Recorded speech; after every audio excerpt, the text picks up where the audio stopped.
There is nobody who's not been happy. Everybody's been happy, but the problem is they're not able to maintain it, that's all. There are only two things.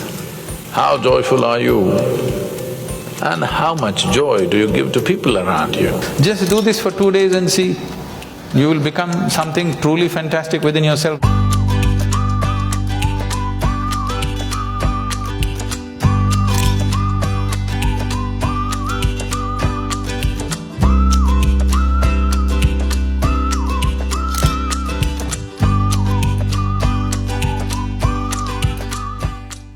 What is well-being? When do you really feel well in your life? When do you truly feel well? When you're very happy, you're well. Even if you're physically ill, you're still well, isn't it? Even if you're medically diagnosed as ill, you're very happy right now, you are feeling well, isn't it? So fundamentally, well-being means a certain level of joyfulness, certain exuberance of life. What is happiness? We can say happiness is this, that, but in terms of life, your life energies are happening in a more exuberant way than it normally happens. Depression means your life energies have become very low and staid. Happiness means your life energies are exuberant. There are many ways of describing happiness, but only those who are happy know what it means to be happy. There is nobody who has not been happy. Everybody's been happy, but the problem is they're not able to maintain it, that's all. So, you don't have to enforce any resolutions upon yourself, just little tools to make sure that you don't sink. See, a lot of people who are doing business, they think they're keeping accounts only for the sake of IRS. No. You keep accounts not for the sake of IRS, because if you do not keep accounts, you do not know whether you're making profit or loss. That's the idea of accounts, isn't it? Whether you're moving forward or backward, to know this, you need an account book. Why don't you keep an account book? At the end of the day, just check, am I a little more joyful today than yesterday? If you had done this since you were 5 years of age, you would have been ecstatic by now. Profit side became like this because you never kept accounts. One day you checked, when it became very acute, then you see you're in a big loss. Every day, every month, just keep accounts. Am I becoming more joyful or less joyful? There are only two things. How joyful are you and how much joy do you give to people around you? This you can keep accounts. If you keep accounts of this, people are keeping accounts of their money as if they're going to carry it with them. The real wealth of life is how joyful you are, how wonderful is your experience of life. Joy is not a goal by itself, but it's a necessary ambience for life. If you don't set this one ambience, then whatever you have is just going waste. Tomorrow, if you wake up in the morning… No, this is not my wish, but I want you to know, of all the people who go to bed tonight, over 1 million people will not wake up tomorrow morning. And tomorrow, if you and me wake up tomorrow morning, is it not a fantastic thing? 1 million people did not wake up. You woke up. Is it not a great thing? Yes. You don't seem to think so.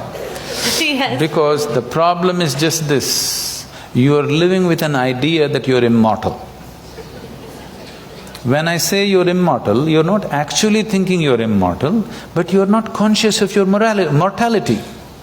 If you're not conscious of your mortality, somewhere you think you're immortal, isn't it? How many moments in a day are you conscious that you're mortal?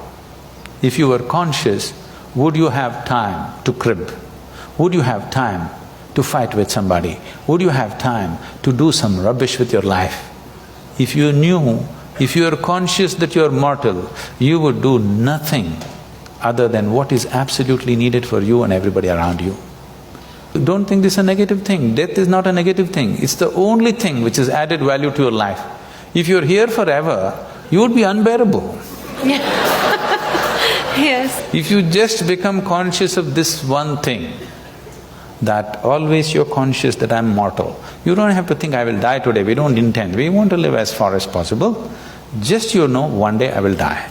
Every day, every moment if you remind yourself, this is a brief life, I'm mortal, one day I will end. Just do this for 2 days and see, you will become something truly fantastic within yourself, just this is all. This is the fundamental aspect of yoga. The first teaching that came out was that it is your karma. That means it's your making. Your life and the experience of your life is entirely your making. If this one thing doesn't sink into you absolutely, you will not make the necessary changes. You still think, yes, I know it's my karma, but you know, my husband, what he did. You can't fix this.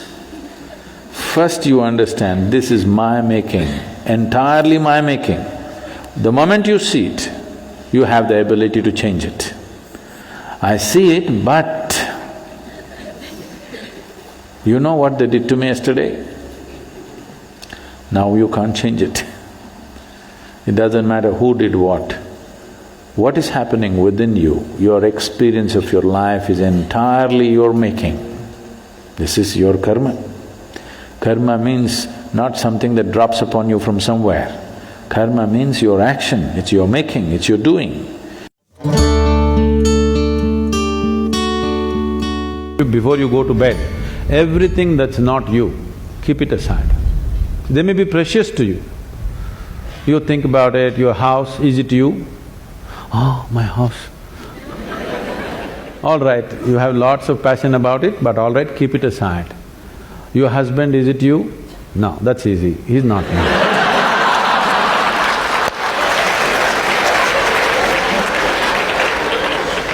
My children, are they me?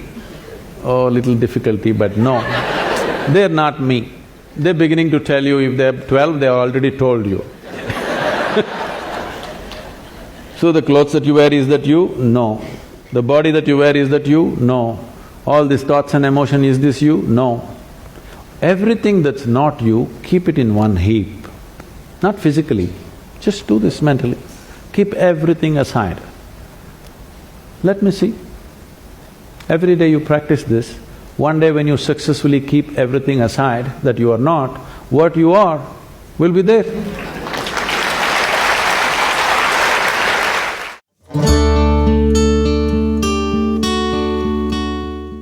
What you're referring to as love is basically the sweetness of your emotion. You sit here, you could feel love about somebody who is not even here. So it's got nothing to do with anybody. It is just the sweetness of your emotion. Now is your love affair, your ability to love, is it on self-start or is it on push-start? You can use another person to stimulate that within you, or you can be on self-start mechanism.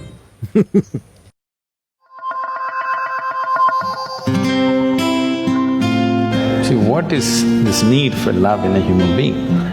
Constantly, a human being is longing to be something more than what they are right now. The thing is, you want to include something which is not a part of you as yourself, that is the whole effort. If it happens emotionally, on the emotional level, if you try this, we call this a love affair. You're trying to make somebody who is not a part of you, a part of yourself emotionally, this is a love affair. If you do it consciously, we call this yoga. For 5 minutes every day, go sit with something that does not mean anything to you. Maybe a tree, or a pebble, or a worm, or an insect. After some time, you will find you can look upon it with as much love as you hold for your wife, husband, mother, child or dog. Maybe the worm does not know this, the insect does not know this. That does not matter. If you can look at everything lovingly, the whole world explodes into a beautiful phenomena for you. You realize love is not something that you do, it is the way you are.